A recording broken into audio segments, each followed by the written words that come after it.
Akidah Ahlussunnah, salah satu puncak pencapaian seorang hamba, dia diizinkan memandang berjumpa dengan Allah Subhanahu wa Ta'ala.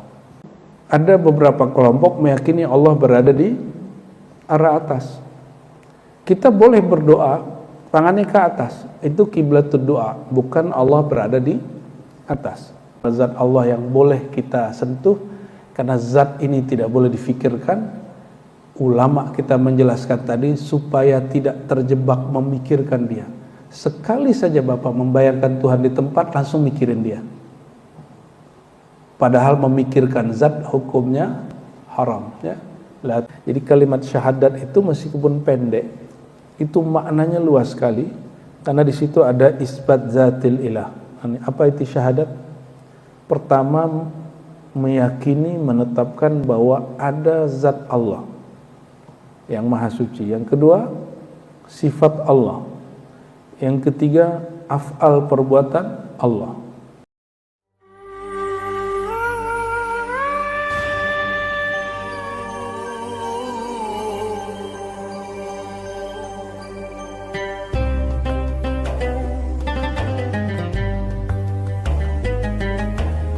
Baik, kita sudah menghantarkan pada bulan lalu siapa itu Ghazali, Tarjamatul Ghazali, namanya Muhammad bin Muhammad ya, Al-Ghazali. Dia nulis banyak kitab dan dia menjadi guru besar di Baghdad, di Nizamiyah, jadi di universitas tertua salah satunya di dunia itu setelah Tunis, ya. Tunis itu Zaituniyah, yaitu An-Nizamiyah. Nizamiyah ini ada di Naisapur, Iran, ada juga di Baghdad. Baghdad itu pusatnya. Imam Ghazali jadi profesor di sana, dan dulu profesor itu dapat gelar tergantung gelar yang diberikan oleh para pemimpin, para raja. Gelarnya Hujjatul Islam, ya, itu gelar. Satu majelis beliau dihadiri oleh 300-an ulama. Jadi yang hadir cuma ulama. Kalau sekarang ya mahasiswa doktoral. Yang hadir itu cuma orang-orang terpilih. Namun di saat dia di puncak karirnya, dia justru tinggalkan dan dia beruzlah 10 tahun melakukan perjalanan dan meninggalkan semua perolehan-perolehan akademisnya, perolehan-perolehan duniawinya. Ini berbeda dengan imam setelah dia, yaitu Fakhrur Razi. Fakhrur Razi itu dia dapat gelar dari Raja Imamul Muslimin. Jadi orang-orang ngaji ke dia, orang-orang sowan ke dia. Satu kali ada yang nggak sowan sama dia, namanya Imam Najmuddin Al-Kubra. Najmuddin Al-Kubra nggak datang, ditanya, ini kenapa Najmuddin Al-Kubra nggak datang? Emang dia siapa? Gitu. Dijawab oleh yang datang, wah itu orang ahli sufi, ahli hadis, ahli sunnah yang dia bertasawuf. Mendengar kata tasawuf dia langsung kejar, oke, saya ke sana. Sampai di sana dia kagum melihat Najmuddin Kubra, hatinya sangat lembut, kata-katanya sangat teratur, ya, tidak menyinggung orang, tidak ada kesombongan, tidak ada ego yang muncul. Bertanyalah Fakhruddin Ar-Razi, imam setelah Ghazali, bagaimana cara engkau mencapai makom seperti ini? Apa jawaban Imam Najmuddin Kubra? Tinggalkan yang kamu punya, ikuti jalan saya. Kira-kira orang lagi di puncak karirnya bisa nggak ninggalin itu? Ya nggak bisa. Profesor lagi baru dapat tunjangan per bulan 20 juta. Bagi pengusaha mungkin sedikit, tapi bagi dosen itu besar, Pak. Besar sekali. Belum lagi gelar-gelar itu mentereng sekali. Profesor itu gelar-gelar yang hari ini menjadi berhala di kampus-kampus, ya. Ya, berhala yang sifatnya maknawi itu lebih berat hari ini. Ujian untuk para abdi-abdi kampus, ya. Apakah dia mengajar karena Allah atau mengajar karena gelar-gelar dan tunjangan-tunjangan tadi, ya. Kalau orang mengerti hakikat hidupnya, tunjangan itu fasilitas bagi orang yang menjalankan tugas. Jalankan tugasnya, maka fasilitas Allah beri. Jika pejabat diberi fasilitas oleh Allah, maka orang-orang yang mu'allim, jika dia menjalankan tugasnya, Allah akan berikan dia fasilitas tanpa dia sadari. Kita sudah mulai membuka kitab Imam Ghazali, bahwa beliau mengatakan bahwa alhamdulillahilladzi mayyaza asabatas sunnah bi anwaril yaqin. Ini sudah saya antarkan juga sebelumnya. Dan di sini dia menyebut kalimat bahwa ajaran yang dia ikuti ini adalah karena kemudahan dari Allah, yassara lahum iktifa atharis salafis salihin. Ya, karena Allah memudahkan kita mengikuti jalan athar bekas peninggalan dari salaf as-salihin. Jadi istilah salaf salih itu tidak hanya digunakan oleh kelompok tertentu, tapi juga digunakan oleh Imam Al-Ghazali. Ya. Imam Ghazali ini di zaman hidupnya tidak ada yang berani mengusirnya dan mengkafirkannya, menyesatkannya, karena kaidah pengkafiran dia yang nulis. Beda dengan sufi-sufi selain dia. Ini karena Imam Ghazali sufinya baru muncul 4 tahun, ya, baru karya-karya ada muncul 4 tahun sebelum wafatnya. Walaupun dia praktisi lebih dari 10 tahun sebelum wafatnya, dan sudah menjadi sunnatullah kepada orang yang membuka beberapa rahasia-rahasia Allah itu, dia akan diingkari. Maka meninggal Ghazali, baru kitabnya diingkari, dan ada beberapa tokoh di Maroko menyuruh untuk membakar kitabnya. Tapi orang yang nyuruh membakar itu malah kemudian dihantui oleh rasa takut dalam mimpinya hampir setiap hari. Ya.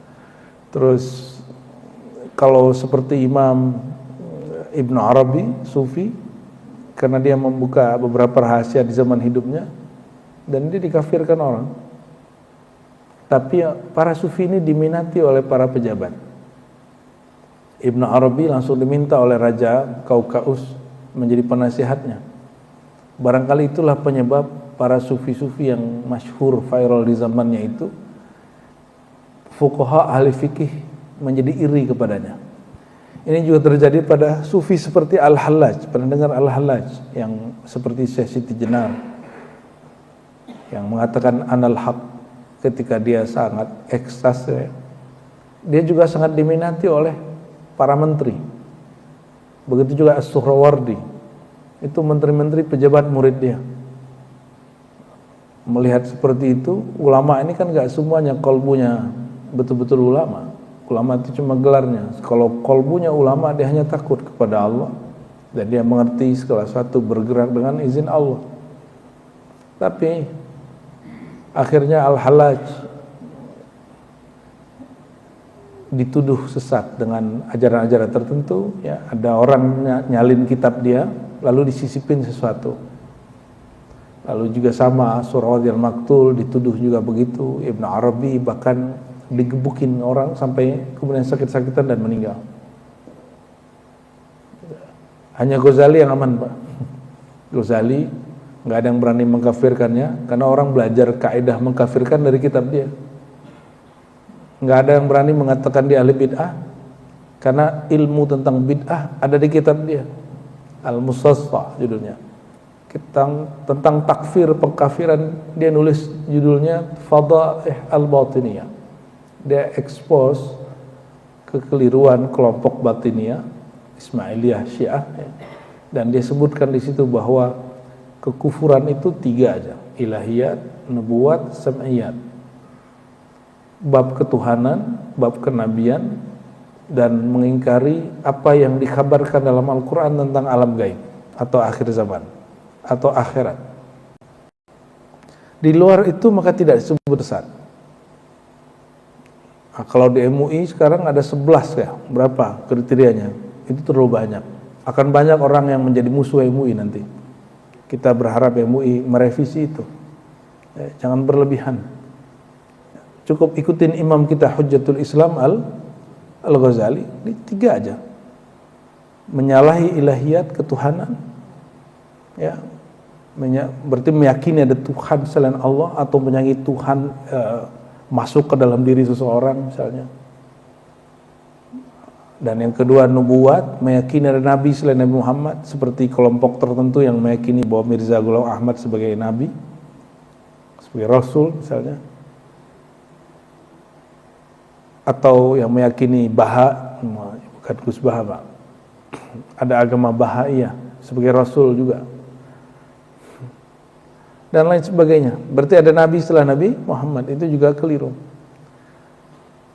Dan yang ketiga tentang berita yang dikabarkan Allah di dalam Al-Quran tentang akhirat. Adapun perbedaan tafsir terhadap sifat Allah, gak usahlah kita fatwakan sesaat, ya. Fatwa tentang perbedaan sunnah bid'ah gak usahlah, ya. Apalagi jika dalam bab fikih terjadi 4 mazhab, muncul 4 mazhab. Di thariqah sufi ada berapa thariqah di Indonesia Pak yang diakui? 40, itu kan yang diakui doang. Sedangkan di Mesir lebih dari 100. Artinya apa? Harusnya para praktisi tasawuf itu lebih luas pikirannya daripada ahli fikih. Saya lihat pun beberapa mursyid-mursyid dan aktivis-aktivis di jamiah thariqah kok sempit-sempit cara berpikirnya. Beda dikit cara zikirnya difatwakan sesat. Beda sedikit sanatnya agak aneh, langsung disebut sesat. Ya, na'udzubillah, summa na'udzubillah. Ya, Imam Ghazali nggak suka yang begitu. Ya.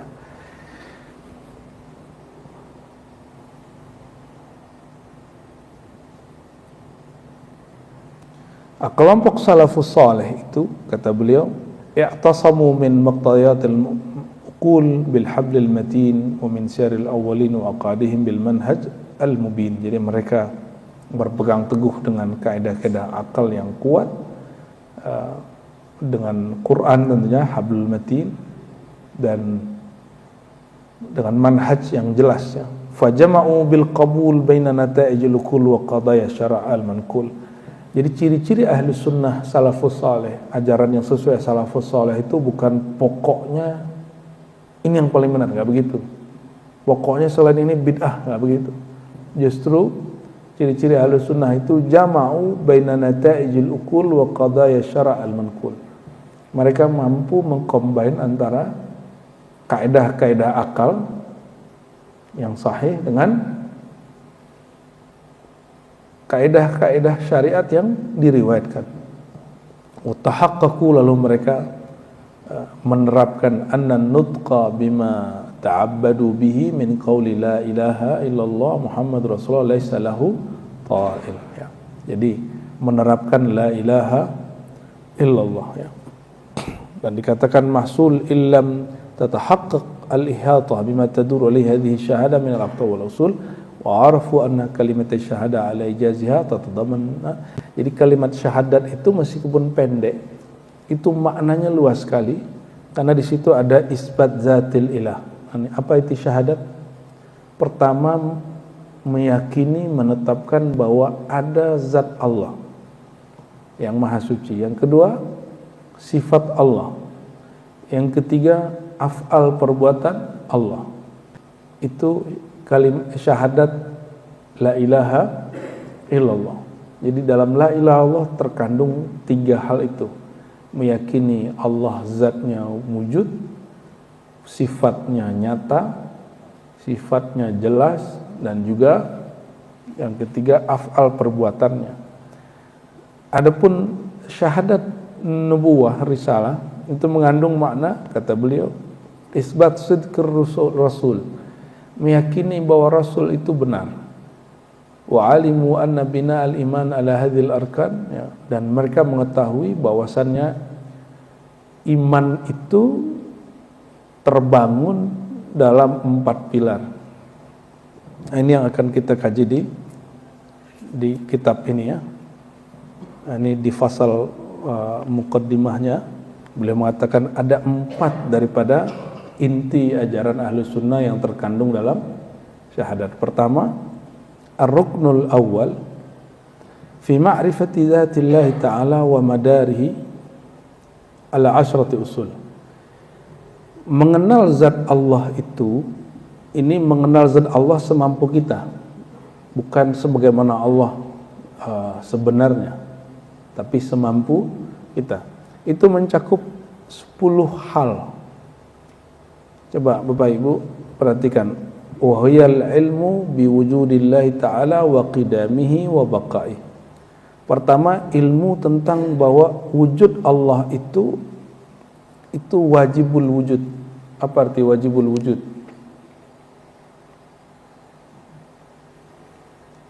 Yang wujudnya tidak pernah tidak ada. Dia mesti ada. Nanti diurai di belakang. Bahwasannya Allah wujud, Allah itu qadim dan Allah itu baqa. Allah itu maha qadim. Apa tipe qadim? Yang tidak pernah didahului dengan ketiadaan, itu qadim. Kalau baqa, yang tidak pernah diakhiri dengan kebinasaan. Maka ada dalam sifat 20 Allah wujud, qidam, baqa. Qidam, qadim, ya. Saya nggak tahu anak-anak kita apakah masih tahu akidah ini hari ini. Apa cuma jadi dendang-dendang masa kecil dulu kalau mau ngaji, ya. Tapi itu kabar gembira juga buat kita bahwa dulu orang tua kita berakidah ahlus sunnah, tinggal kita tularkan kepada generasi muda. Wa annahu laysa bijauharin. Allah itu wujud, wujudnya bukan jauhar, bukan benda. Wala jism, jauhar itu boleh juga diartikan partikel, ya. Wala jauhar, tidak pula benda. Wala jism, tidak pula jism benda. Wala arad, ataupun hal, keadaan dan sifat. Bapak Ibu lihat ini lampu. Ini lampu warnanya apa? Tutupannya hijau. Apakah hijau itu lampu? Hijau itu warna, bukan si lampunya. Maka hijau itu disebut arad, sifat, karakter atau kondisi yang menyertai benda ini. Bendanya ini disebut jisim. Nah, jisim terbagi dua. Jisim itu bukan jasmani dalam pengertian bahasa Indonesia.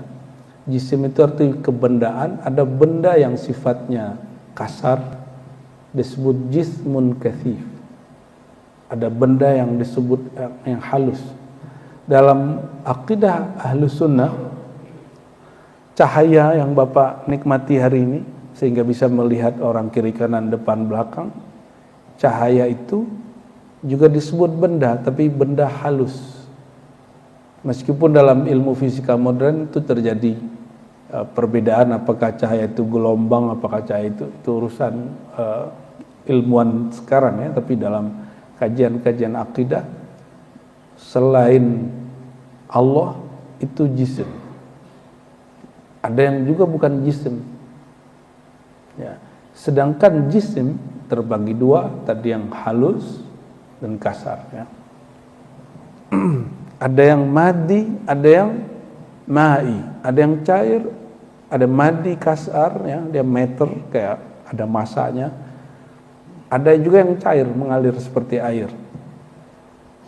Udara itu juga disebut sebenarnya jisim, karena dia di situ mengandung ada masanya, ada cairannya dan lain sebagainya. Asap termasuk, Pak, ya. Maka tembok ini jisim atau arad? Arad itu kondisinya, sifatnya, atributnya. Coba tembok ini apa? Jisim. Warnanya apa? Kalau kita sebut luas gak? Luasnya tuh misalnya 7 meter, itu disebut arad, ya. Atau karakter yang menyertainya.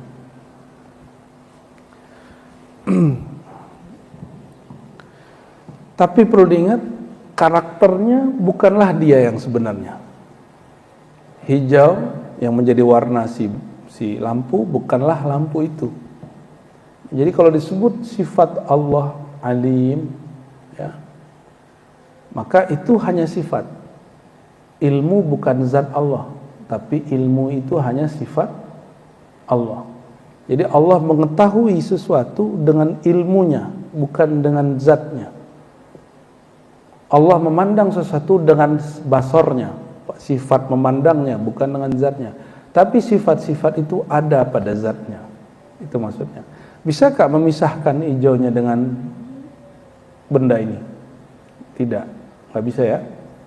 Bisakah memisahkan ukuran dengan zat yang punya ukuran? Benda yang punya ukuran kan nggak bisa, dia melekat. Tapi ukuran itu bukan benda itu. Ya. Meja ini anggaplah 1,5 meter panjangnya. Panjang 1,5 meter bukanlah meja, tapi ukurannya meja. Ya. Dan dia melekat. Ya. Ini mendekatkan faham, bukan berarti Allah ini sama dengan benda-benda ini. Allah Maha Suci dari benda, ini hanya sekedar perumpamaan. Allah laisa bijauhar wala jism wala arad. Allah itu bukan partikel, baik yang disebut atom kah atau hari ini kuantum kata orang, bukan. Itu bukan Allah. Itu bukan Allah. Kalaupun mau nyambung-nyambung yang mirip dengan kuantum itu yang berkait dengan ruh. Tapi enggak tepat-tepat juga ya. Cocok logi jadinya. Maka kita nggak mau juga cocok logi dalam beragama. Ya. Emangnya cari yang cocok, jangan cocokin. Wa annahu subhanahu wa ta'ala laisa mukhtassan bijihatin. Nah, ini perhatikan, ini akidah salafus saleh. Bahwasannya Allah Ta'ala karena dia Maha Suci, Maha Qadim, sudah ada sebelum tempat, sudah ada sebelum ruang dan waktu. Maka hukum ruang waktu tempat tidak berlaku padanya. Nyambung? Wa anna subhanahu ta'ala, bahwasannya Allah Ta'ala laisa mukhtassan bijihatin, tidak berada di suatu arah yang khusus, seperti diyakini oleh ada tokoh ya di zaman sebelum Imam Ghazali, namanya Utsman bin Sa'id Ad-Darimi. Jadi ada dua Imam Darimi. Ada Darimi pengarang kitab Musnad atau Sunan Darimi, Kawat Ghazali, dia ahlu sunnahnya murni. Ada Utsman bin Sa'id Ad-Darimi, akidahnya agak nyampur dengan akidah ahlu tajsim, yang menjisim, membendakan Allah. Dia meyakini bahwa Allah berada di atas. Jadi Allah itu dibatasi oleh dua hijab yang besar, kata dia. Di bukunya ada dua kitab dia tentang masalah ini, Ar-Raddu alal Jahmiyah, dan ada satu lagi ya. Itu dia mengatakan Allah itu berada di arah atas. Allah berada di arah atas. Asbab dialah kemudian Imam Ahmad diisukan meyakini hal serupa, padahal Imam Ahmad tidak pernah mengatakan itu. Ahmad bin Hanbal Hanbali. Ya, karena dia mengklaim pernah ngaji kepada Imam Ahmad bin Hanbal, tapi pas kita cek Imam Bukhari nggak pernah meyakini itu. Para Imam Bukhari ngaji langsung ke Imam Ahmad. Ada Imam Zakaria As-Saji, itu langsung berguru ke Imam Ahmad. Imam Ahmad tidak pernah mengatakan itu. Karena Imam Ahmad ini bin Hanbal murid Syafi'i, Syafi'i murid Malik, Malik terus ke Nafi', Nafi' ke Ibnu Umar, langsung kepada Nabi Muhammad sallallahu alaihi wasallam. Maka perhatikan Bapak Ibu, hari ini ada beberapa kelompok meyakini Allah berada di arah atas. Kita boleh berdoa tangannya ke atas, itu kiblatul doa, bukan Allah berada di atas. Bapak sujudnya ke atas atau ke arah Ka'bah, ke barat? Ke arah Ka'bah. Apakah Allah di Ka'bah? Allah tidak di Ka'bah. Terus kenapa kita mengarah ke sana? Itu kiblatus shalah. Kiblatnya salat. Kalau doa kiblatnya ke langit. Maka disebut Nabi jika berdoa dengan membuka telapak tangannya, dan Nabi jika berlindung dari bala, Nabi berdoa dengan punggung tangannya. Jadi kalau doa tolak bala, tangannya dibalik aja, nggak usah malu. Itu sunnah Nabi Muhammad SAW. Kalau ada ustadz bilang itu nggak ada, berarti dia nggak baca sunnah Nabi. Walaupun ustadznya di brand ustadz sunnah, ya, berarti dia nggak baca sunnah Nabi. Ada dalam Sunan Abi Daud, kitab hadis ketiga, Bukhari, Muslim, Sunan Abi Daud, dan disebutkan bahwa Nabi jika berdoa dengan telapak tangannya, jika berlindung dengan punggung tangannya. Bukan berarti Allah di bawah. Ya, kalau berdoa begini berlindung, Allah di bawah enggak? Kalau begini memang Allah di atas, kan enggak juga. Sama kalau kita mengatakan asyhadu alla ilaha, menyimbolkan begini, ini bukan berarti Allah di atas. Ini simbol tauhid. Satu, la ilaha. Makanya kita kalau tasyahud, tangan kita asyhadu alla ilaha. Coba kalau ada orang mengejek beberapa ulama-ulama Ahlussunnah ketika kamu tidak meyakini Allah di atas, tapi kalau syahadat kok tangannya nunjuk ke atas. Loh, kalau duduk tasyahud nunjuknya kemana, Pak? Apa Allah di depan? Tunjuk menunjuk bukan urusan Allah di mana. Dan yang paling lucu, ada yang meyakini Allah itu di atas karena mengikuti anak kecil. Apakah dalil fitrah anak kecil? Jadi beberapa ustadz yang mendoktrin jamaahnya bahwa Allah itu berada di atas, coba tanya anak kecil, Tuhan di mana? Karena anak kecil itu punya fitrah yang salimah, katanya gitu. Punya fitrah yang lurus. Kata mereka, Tuhan itu di langit. Assalamualaikum ya Sayyidi ya Rasulullah. Sejak kapan kita berakidah nanyanya ke anak kecil? Sejak kapan membangun akidah dengan persangkaan anak kecil? Itu kejahilan yang diyakini. Dan saya menghimbau ustaz-ustaz yang mengajarkan begitu, revisilah. Ya. Jangankan kepada anak kecil, taklid ke ulama pun tidak dianjurkan. Apalagi taklid kepada anak kecil. Ya, ini perkataan ulama salafus saleh yang diringkas oleh Imam Ghazali. Kata beliau, wa annahu subhanahu wa ta'ala laisa mukhtassan bi jihatin. Allah tidak dikhususkan di suatu arah. Maka jika ada hadis, jadi Bapak Ibu, ada satu riwayatnya sahih secara transmisi sanad, fulan dari fulan dari fulan. Tapi ternyata pemahaman terhadap hadisnya bermasalah. Karena ternyata hadisnya lebih dari 3 redaksi. Selalu hadis ini yang jadi dalil. Bahwa satu kali seorang sahabat namanya Ibnul Hakam, Amr bin Hakam, atau di riwayat kedua Muawiyah bin Hakam, datang bawa budak. Budaknya ini agak bermasalah, bekerja di peternakan. Lalu si budak itu dibawa ke Nabi. Kata orang ini, ya Rasulullah, in ra'aitaha mu'minah a'tiqaha. Jika engkau melihatnya beriman, aku akan merdekakan si perempuan budak ini. Di Sahih Muslim hanya satu riwayat. Padahal di riwayat Imam Malik ada riwayat yang beda. Di Baihaqi lebih lengkap lagi, ada 3 riwayat. Maka memahami satu riwayat kejadian yang sama tapi pengisahannya berbeda, mesti digabung riwayatnya. Nggak boleh riwayatnya dipisah-pisah. Di riwayat Imam Muslim disebutkan bahwa Nabi bertanya dari riwayat itu, Aina Allah, di mana Allah? Maka dijawab fis sama di langit. Kira-kira gimana? Mengatakan Tuhan di langit sudah masuk Islam belum secara ilmu akidah? Syarat orang Islamnya benar itu dia mengatakan Tuhan di langit atau bersyahadat. Maka di riwayat Imam Malik kisah yang sama tapi pertanyaannya beda. Ibnul Hakam bawa budaknya lalu bertanya kepada Rasulullah, ya Rasulullah, jika engkau memandangnya beriman, aku akan merdekakannya. Lalu Nabi bertanya balik, Atashhadina alla ilaha illallah, apakah kamu bersyahadat, bersaksi tiada yang berhak disembah kecuali Allah dan aku Rasulullah, kata beliau. Lalu perempuan itu mengatakan, asyhadu alla ilaha illallah wa annaka Rasulullah, aku bersaksi tiada yang berhak disembah kecuali Allah dan engkau adalah Rasulullah. Dan ada berkelanjutan belakangannya. Nah, pertanyaan tadi, jika ada non muslim hari ini mengatakan Tuhan di langit, dia langsung muslim nggak, Bapak Ibu? Langsung muslim? Tidak.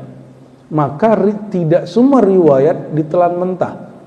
jika suatu riwayat berkaitan dengan akidah, maka ilmu akidahlah yang menjelaskan riwayat ini. Bukan berarti ilmu akidah kemudian harus takluk langsung. Maka perlu ada komparasi riwayat. Ada riwayat yang lain. Di riwayat yang lain disebutkan man rabbuk, siapa Tuhanmu? Dan perempuan itu menjawab, Rabbiyal Allah. Rabbku adalah, Tuhanku adalah Allah. Berarti ada 3 riwayat. Satunya aina di mana, tapi 2 dan 3 nggak begitu. Ya, oleh karenanya ulama kita Ahlus Sunnah tidak menelan mentah-mentah hafalan orang yang menghafal satu riwayat hadis. Mereka justru hati-hati membaca riwayat karena hafalan itu mungkin ada terjadi distorsi saat mentransmisikannya, saat meriwayatkannya. Ya. Dan itu sudah dilakukan berkali-kali oleh ahli hadis. Wala mustaqirran ala makan. Allah tidak bertempat di satu tempat, tinggal di langit atau tinggal di atas aras. Mustaqir itu menempati, menduduki. Saya lagi duduk, Pak. Bapak lagi duduk? Ini lagi duduk bukan? Duduknya di mana? Di atas? Di atas apa itu?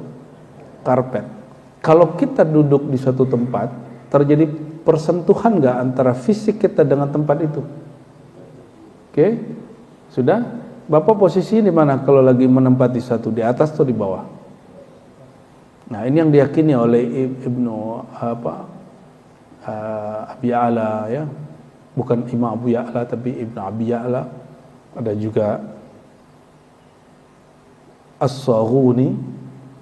Kemudian dan itu di kalangan Hanbali dan dikritik oleh Imam Al-Jauzi, ya, bukan Ibnu Qayyim Al-Jauziyah tapi Abu Abdurrahman Ibnu Al-Jauzi. Dia menulis kitab Daf'us Syubah Man Tasyabbah. Apa kata beliau? Sikap tokoh-tokoh yang tadi, tokoh-tokoh Hanbali tadi, itu telah merusak mazhab Hanbali sampai kiamat mereka tidak pernah bisa membersihkannya. Makanya mohon maaf Bapak Ibu, ini kita buka saja. Setelah zaman beliau muncul Ibnu Taimiyah. Ibnu Taimiyah itu orang yang paling getol dan paling kuat mempertahankan bahwa Tuhan itu menempati sesuatu dan berada di arah atas. Dia nulis buku berjilid-jilid untuk itu. Mulai dari yang kecil-kecil, Aqidah Wasithiyah, ya. Ada yang agak besar, Minhajus Sunnah. Dan ini banyak dia nukil lagi di fatwa dia yang kemudian dikumpulkan hari ini menjadi Majmu' Fatawa. Ada Fatwa Al-Kubra dan betul-betul sangat getol sekali. Dia meyakini bahwa Tuhan betul-betul di arah atas. Satu arah saja, arah atas. Karena jika Tuhan menduduki aras, maka Tuhan berada di atas aras. Gitu. Tapi hanya dia yang tahu bagaimana cara duduknya. Gitu Pak. Hanya dia yang tahu bagaimana cara duduknya.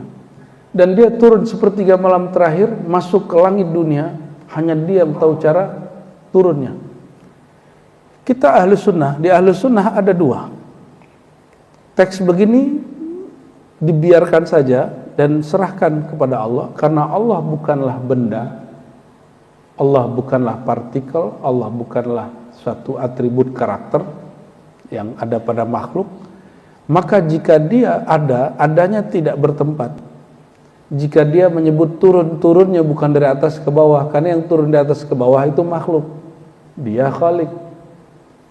Tapi kelompok Hanbaliyah ini yang disebut oleh Fakhrur Razi, Hanabilah, yang sekarang kita sebut, mohon maaf ya, Salafi, Wahabi, meyakini bahwa Allah benar-benar turun dari atas ke bawah. Ya, nanti Bapak baca buku saya Teologi Muslim Puritan, kita eksplorasi dengan detail di situ di bab kelima, ajaran mereka apa saja. Itu sudah saya wakafkan. Jadi sudah ada PDF-nya di Google karena udah nggak dicetak lagi. Setiap kali cetak habis. Dan saya sudah wakafkan itu. Teologi Muslim Puritan. Silakan nanti dicari, langsung saja buka jilid bab kelimanya. Bahwa sebagian kelompok Hanabilah yang dikatakan oleh Ibnul Jauzi tadi telah meracuni, merusak mazhab sampai akhir zaman dengan sesuatu yang tidak bisa dibersihkan, yaitu doktrin Allah bertempat, doktrin Allah berarah, doktrin Allah menempati sesuatu. Dan itu bukan ajaran Ahlus Sunnah wal Jamaah. Dan ini yang saya khawatirkan Bapak Ibu, di pesantren-pesantren modern hari ini, justru kitab seperti itu yang diajarkan. Kitab yang mengajarkan Tuhan bertempat. Padahal pesantren modern ini basicnya Ahlus Sunnah wal Jamaah. Kelas 1-nya masih diajarkan akidah Ahlus Sunnah yang kita ajarkan pagi ini. Tapi kelas berapa, di kelas atas 5, 4, 6, mereka diajarkan akidah bahwa Tuhan bertempat. Dalam fikih mereka diajarkan membid'ahkan sesuatu yang tidak bid'ah, membid'ahkan maulid Nabi, mengharamkan tawasul, menganggap tawasul syirik, begitu. Ya, semoga para kiai-kiai di pesantren modern tergugah. Jangan kemudian hanya sibuk dengan kuantitas, tapi mulai memperhatikan kualitas apa yang kita masukkan ke anak didik kita. Hati-hati juga Bapak Ibu, masukin anak ke pesantren ya. Kalau masuk pesantren langsung aman, belum tentu. Apalagi hari ini banyak rumah-rumah tahfiz, belum tentu, harus benar-benar cek kiainya siapa, ustadznya siapa, bersanad kepada Rasulullah SAW atau tidak.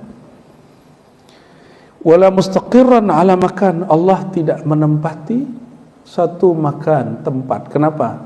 Karena dia sudah ada sebelum tempat. Tempat itu makhluk, dia khalik. Setelah menciptakan tempat, maka dia tidak perlu tempat. Ibnu Taimiyah yang disebut Syekhul Islam oleh pengikutnya, ya semoga Allah mengampuninya dengan doktrinnya yang keliru itu. Apa kata dia? Dia mengharapkan mantik, ilmu logika. Asbab dia, umat Islam sampai hari ini separuh lebih mengharamkan belajar logika, mengharamkan belajar filsafat. Tapi yang dituduh Ghazali, Pak. Karena Ghazali umat Islam mundur. Padahal yang membuat logika filsafat diharamkan siapa? Ibnu Taimiyah. Kalau Ghazali justru merapikan logika dan memilah filsafat mana yang baik, mana yang tidak baik. Kalau Ibnu Taimiyah dihantam semua, diharamkan semua, tapi dia menelannya mentah-mentah. Apa kata Ibnu Taimiyah? Ini pakai kaidah silogisme tapi keliru. Ya, segala sesuatu yang ada mesti bertempat, mesti ada di ruang dan waktu. Allah itu ada, maka dia mesti bertempat. Ini logika yang dibangun siapa? Ibnu Taimiyah. Ini yang dia nukil dalam kitab itu 5 jilid, Dar'u Ta'arud, menolak kontradiksi antara akal dan nakal, riwayat. Dia mengharamkan mantik. Di mantik gak begitu. Allah Ta'ala ya bukanlah jisim. Ya, jisim itu bertempat. Karena Allah bukan jisim, maka Allah tidak bertempat. Tidak berlaku hukum tempat, hukum ruang padanya. Sedangkan Ibnu Taimiyah punya logikanya kebalik. Karena dia mengharamkan logika dan mantik, premis-premis itu, apa yang terjadi? Dia mengatakan setiap yang wujud itu bertempat. Allah itu wujud, maka dia pasti bertempat. Dan dia mengatakan apa? Siapa yang meyakini Allah tidak bertempat, meyakini bahwa dia tidak ada. Jadi Bapak kalau nggak percaya nih Tuhan tidak bertempat, berarti Bapaknya ateis semua. Mengerikan nggak pandangan Ibnu Taimiyah ini? Maka jangan heran, saya nanya kepada guru saya, beliau yang bikin sekolah stay Asy-Syafi'i di Cianjur, tapi kita ngaji jauh sebelum beliau bikin sekolah beberapa pesantren dan sekolah tinggi. Tahun 2006, 2005, 2006, 2007, 2008 kita ngaji ke beliau, seingat saya, dan menanyakan masalah ini. Ya. Apa kata beliau? Udahlah, nggak usah repot-repot. Ibnu Taimiyah itu mata wa huwa fis sijn. Matinya pun di dalam penjara gitu. Kira-kira menurut kamu ulama yang memfatwakan dia keliru itu ulama sesat atau ulama tidak sesat. Itu ulama bersepakat Bapak Ibu. Ini orang berbahaya, itu ceplosin masuk penjara. Jadi zaman itu dinasti Mamluk seingat saya. Orang yang berfatwa aneh-aneh emang diceblosin masuk penjara. Kalau di Indonesia bebas ya. Nah, di Indonesia bebas. Kelompok begitu bebas. Ya, bahkan masuk ke tubuh TNI, Polri, masuk ke orang-orang BUMN, banyak hari ini. Ya. Kita kalau bahas begini mohon maaf, beberapa kantor BUMN kita cuekin aja Pak. Malah sinis gitu, mandangnya sinis. Dianggapnya kita ini orang yang ateis. Nah, atau dianggap kelompok Jahmiyah. Jadi bagi mereka tidak meyakini Tuhan bertempat itu minimal kalau tidak ateis disebut Jahmiyah. Apa arti Jahmiyah? Pengikut Jahm bin Safwan. Jahm bin Safwan itu dia seorang pemimpin aliran yang keliru yang menolak bahwa manusia punya daya upaya secara akidah bukan secara tasawuf. Disebut fatalisme Jabariyah. Dan dia menolak bahwa Tuhan bersifat. Maka siapapun yang menolak sifat Allah di zaman salafus saleh disebut Jahmiyah. Bukan menolak Allah bertempat. Kalau menolak Allah bertempat itu ahlus sunnah. Yang disebut Jahmiyah itu Bapak menolak Allah punya sifat-sifat ma'ani ya. Sama basar ya dan semacamnya itu. Oke, jadi akidah Ahlussunnah apa? Tidak meyakini Allah ada di suatu arah, tidak meyakini Allah berada di satu tempat. Jadi kalau hari ini orang mengklaim inilah akidah salafus saleh, salaf yang dimaksud salaf yang mana? Bukan akidah Imam Ahmad bin Hambal, tapi akidah Utsman bin Sa'id Ad-Darimi. Bukan akidah imam mazhab yang 4. Bukan akidah para imam-imam besar yang ada di Mesir, yang di Damaskus saat itu, tapi akidah Ibnu Taimiyah.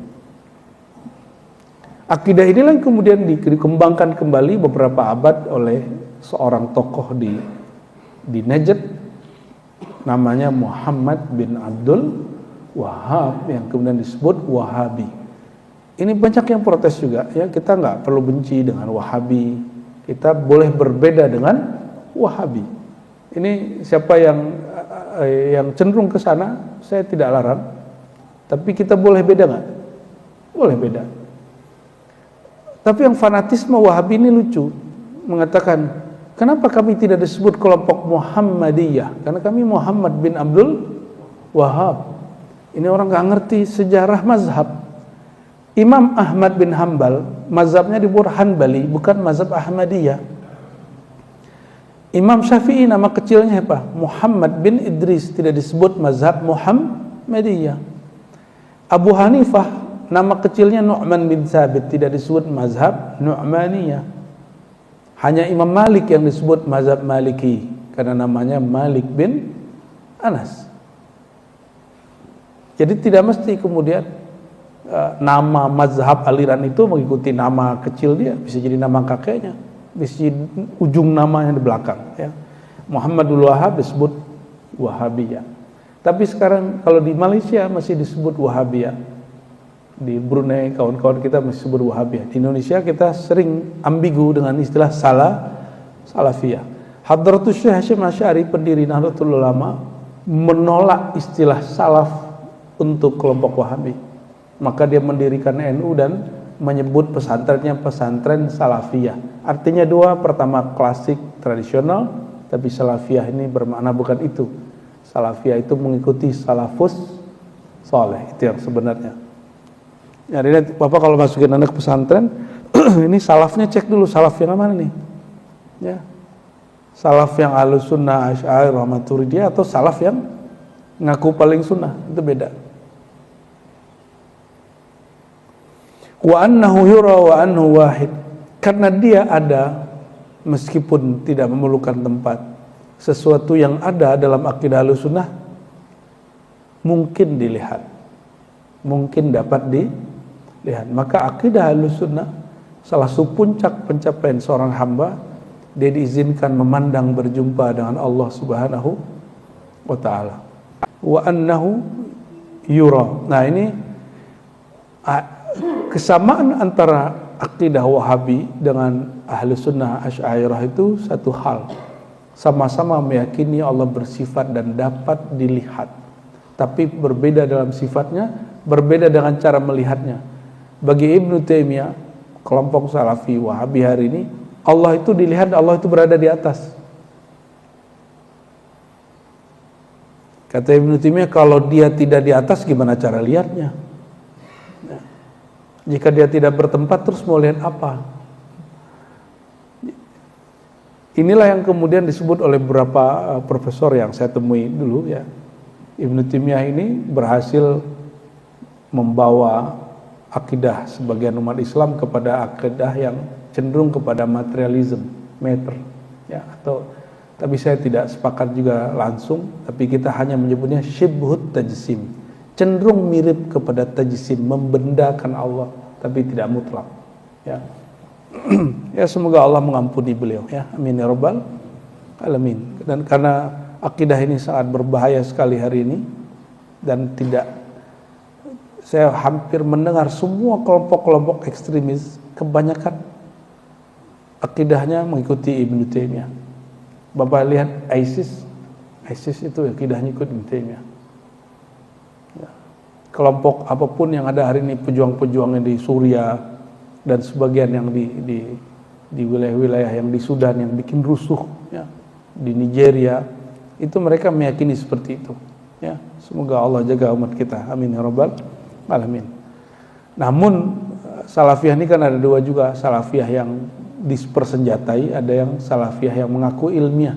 Kalau ilmiah ini paling perang-perang otot aja gitu Pak, perang-perang otot mau otak. Kalau itu masih mending. Cuma kalau ada yang sudah mulai ngangkat senjata, maka kita orang Indonesia harus hati-hati, ya, harus hati-hati benar. Ya, semoga Allah masih jaga negeri ini. Amin ya rabbal alamin. Jadi itu cara meyakini bahwa Allah, meyakini zat Allah, bahwa zat Allah wujudnya ada sebelum tempat, sebelum arah, sebelum waktu, maka dia tidak memerlukan arah, waktu dan tempat. Allah sudah ada sebelum aras. Aras itu makhluk terbesar yang Allah ciptakan, meliputi langit dan bumi. Setelah Allah menciptakan aras, apakah Allah perlu duduk di atas aras? Perlu nggak? Dia kan konstan. Dia dulu, sekarang dan nanti sama. Dia sebelum menciptakan aras ada tanpa tempat, maka setelah menciptakan aras dia tetap ada tanpa tempat. Itu makna wahdahu la syarikalah. Wujudnya tidak perlu ada syarikat kepadanya. Tidak ada yang perlu menyokong wujudnya. Nah, oleh Imam Asy'ari ada kalimat, dia bersemayam istawa alal ars, tapi bukan dia memerlukan aras, araslah yang memerlukan dia. Gitu, ya. Yang perlu aras Allah atau aras perlu Allah? Aras perlu Allah. Ini baru satu paragraf Pak. Udah syuruknya jam berapa? Sudah syuruk ya. Oke, kita simpulkan aja ya. Ini baru pilar pertama dalam syahadat. Ada 4 pilar, yaitu mengenal zat Allah. Mengenal zat Allah yang boleh kita sentuh, karena zat ini tidak boleh difikirkan. Ulama kita menjelaskan tadi supaya tidak terjebak memikirkan dia. Sekali saja Bapak membayangkan Tuhan di tempat, langsung mikirin dia. Padahal memikirkan zat hukumnya haram, ya. La tatafakkaru fi dzatillah, jangan berpikir terhadap zat Allah. Maka konsep tadi disebut dengan konsep transenden, atau di Quran disebut laisa kamitsli syai', atau lam yakun lahu kufuwan ahad, tidak ada bandingan analog terhadapnya, sehingga karena dia tidak dapat dianalogkan, tidak dapat dikiaskan, tidak dapat dibayangkan, barulah masuk akal riwayat tadi, jangan fikirkan tentang Allah, karena Allah zatnya bukan wilayah akal. Ya, bukan wilayah akal. Akal tidak bertugas memikirkan tentang di mana dia, bagaimana dia. Maka akidah yang sahih tidak ada pertanyaan bagaimana zatnya dan di mana zatnya. Ini ciri-ciri akidah yang sahih berdasarkan ayat-ayat dan hadis yang tadi. Semoga Allah Ta'ala menjaga pikiran kita dari memikirkan yang tidak boleh difikirkan, menjaga kalbu kita dari selain nama-namanya. Amin ya rabbal alamin. Allahumma tahhir qulubana bi asma'ika wa tahhir asrarana bi sifatika warzuqna musyahadataka. Amin ya rabbal alamin bihaqqi sayyidil mursalin. Allahumma ya Allah, jagalah hati kami, jagalah sir kami, jagalah ruh kami, jagalah jiwa kami daripada sesuatu yang membuat kami berpaling dari selainmu. Allahumma inna nas'aluka khaira hadzal yaum. Ya Allah, kami memohon kebaikan, keberkahan di pagi ini, keberkahan di dalamnya dan setelahnya. Lindungilah kami dan keluarga kami dan semua yang hadir pada pagi ini dari keburukan hari ini yang ada di dalamnya dan juga yang ada setelahnya. Allahumma inna nas'aluka al-khaira kullahu mimma 'alimna wa ma la na'lam. Ya Allah yang Maha tahu semua kebaikan, kami memohon kebaikan yang ada di sisimu, kebaikan yang kami tahu ataupun kebaikan yang tidak kami tahu. Dan lindungi kami, keluarga kami, dan semua yang hadir pada pagi ini, ya Allah, dari keburukan yang kami tahu dan keburukan yang kami tidak tahu. Allahumma inna nas'aluka asyauq ila liqa'ik. Ya Allah, kami bermohon dengan apa yang dipohon oleh Rasulullah SAW, yaitu doa beliau mengatakan, ya Allah, kami memohon, berilah kami rasa rindu untuk berjumpa kepada Engkau, untuk berjumpa dengan Engkau. Allahumma inna nas'aluka syauq ilaik wa nas'aluka ridhak wa nas'aluka an tunjiyana minan nar birahmatika ya arhamar rahimin. Rabbana atina fid dunya hasanah wa fil akhirati hasanah wa qina adzabannar. Walhamdulillahi rabbil alamin. Assalamualaikum warahmatullahi wabarakatuh.